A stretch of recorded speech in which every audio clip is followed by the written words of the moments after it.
Hello, freak bitches.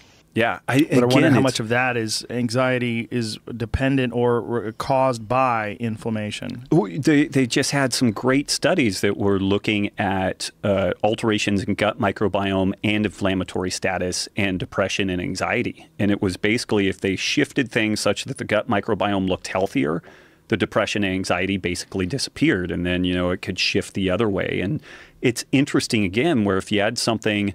So not everybody's going to change their diet. And like I advocate for that and push and shove, but the reality is like our world is set up and incentivized to not do that. Like the big junk food manufacturers, they study how to make this stuff addictive. Like what's the Lay's potato chip line? Yeah. Bet you can't eat just one. Right. It's like I'll take that thing to the bank all day long. So you can ridicule people, fat shame, do all this stuff, but there's a reality that our modern world is set up to work exactly against our genetics. Yeah. So what do we do then? Well, you could have something like CBD oil where you put it in a little bite of chocolate and the person has it 1 or 2 times a day or whatever the dosing regimen is. And maybe it puts their ulcerative colitis into remission. Maybe their depression is gone. And then maybe if we get them moving in a good direction and they don't feel like shit, then maybe we can say, okay, let's now get some diet changes in there. Let's get you going to bed earlier. If you are going to stay up and work, put on some blue blockers so it doesn't mess with your sleep patterns as much. But it's a really accessible, inexpensive, no-risk proposition that could have some really huge benefits for people. Yeah, I think what you said, too, that this system is sort of set up to get people to eat these crappy foods and make them incredibly available and very difficult to pass up. And once you start eating them, you consume them on a daily basis, your body starts craving them. You get addicted to them. I was at the supermarket the other day, and I was under the influence.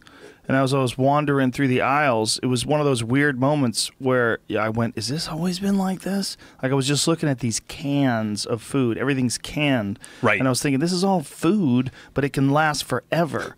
And like food's not supposed to last forever. The whole idea is you're supposed to grow it. You take it out of the ground, it's alive. You eat it, and then you're healthy. And then I was looking at this food that was like just filled with preservatives and canned and these packages and plastic bags of it, and I was like, it's so strange that this is the prevalent food because it's so easy to store, it's so easy to ship, it's so easy to have for sale. You put a barcode on the package and you're good to go. But this is not really, I mean, you can eat it, it's food, kinda, but it's not really food. The real food is on the edges. The real food is where the vegetables are and where the meats are and where the eggs are. That stuff in the middle in those aisles where you just these bright colored cans, it was so weird. It was like a little kid's toy store. Like, because I was high, so I was wandering through the aisle and I'm looking at all these different colors. I'm like, this is so weird. It's like trying to draw me in with smiley faces on the cans and on the plastic bags, but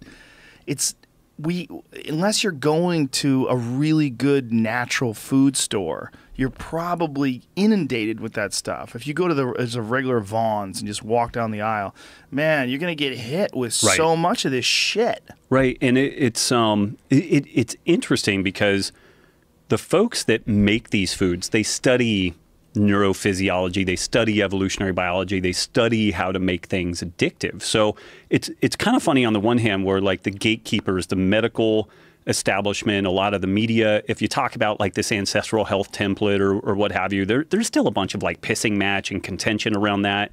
Whereas the people who are making these foods addictive, they fully get it, but they're using it in such a way that they're like, okay, here's our predilection to eat more and move less.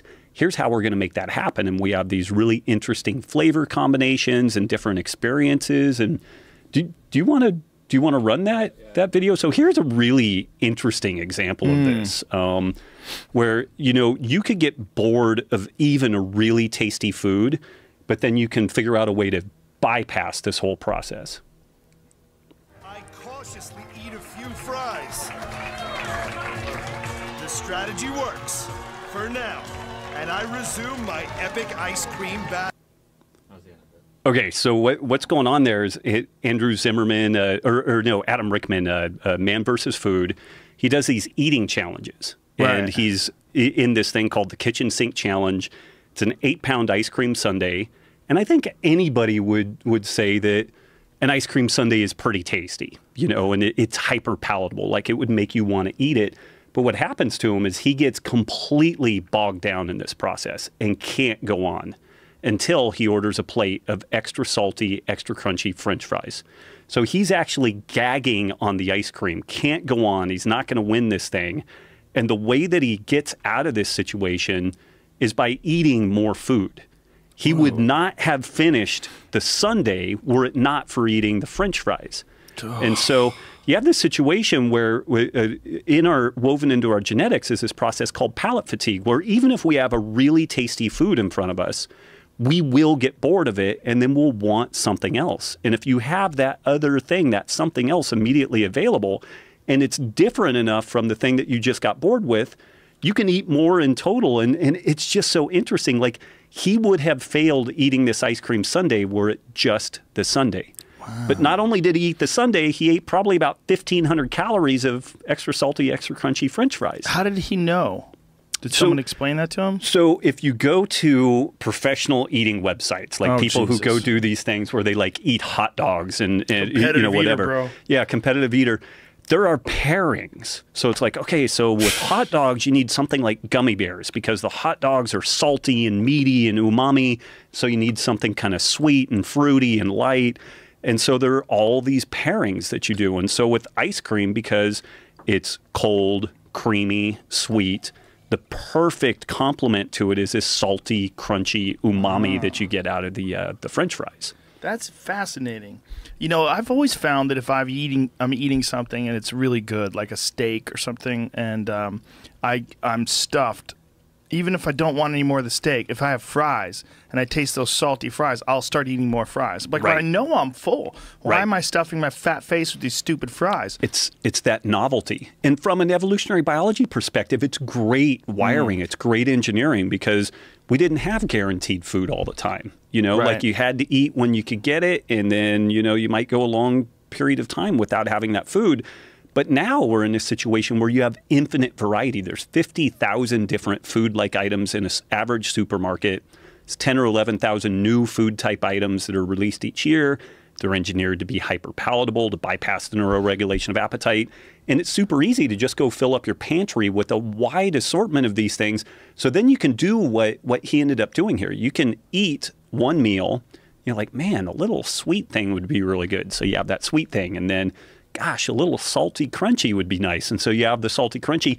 And you can just keep eating through this whole process. And it really makes most of the standard, like, dietetics recommendation of, you know, eat less, move more, everything in moderation. There's no moderation in that environment. Right. Like, it doesn't exist. It's a hookers and cocaine experience. You know, I mean, it's like these things spin the dopamine centers in the brain. They are addictive. And if we are surprised by that process at all or feel bad about it, it's kind of crazy. Like, it is not your fault if you find yourself entrapped in this world of hyperpalatable foods. And I don't suggest that people just roll over and, you know, expose their belly to the world and let the world have its way with you. But understand why it's so difficult. Yeah, like, you should not feel guilt. There shouldn't be any drama. There should be no morality around it. Like, if we just understand this is your basic biological wiring, and if you understand that, and it's not your fault, but let's do something, then we can at least decouple ourselves from the emotionality and the drama and the guilt that we've had around this, and we can start making some changes. But so many times the reason why I've heard from people that they peel out of some sort of a new way of eating or lifestyle is that they're motoring along, they seem to be doing well, and then they're like, they're just gone. And then you talk to them and they're like, it was just hard. It's like, yeah, it is hard, but it wasn't just that it was hard. They usually start getting some sort of internal dialogue where, well, I suck, I must be weak, I can't do it, it's easier for that guy than it is for me.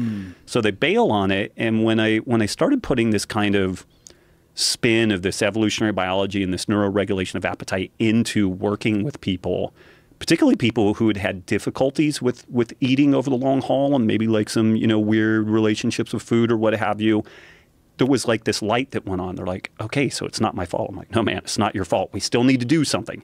And it's not necessarily going to be easy, but we can do this. And if you aren't beating yourself up about the fact that this thing is a difficult process, then we're going to be able to get a lot further down the road.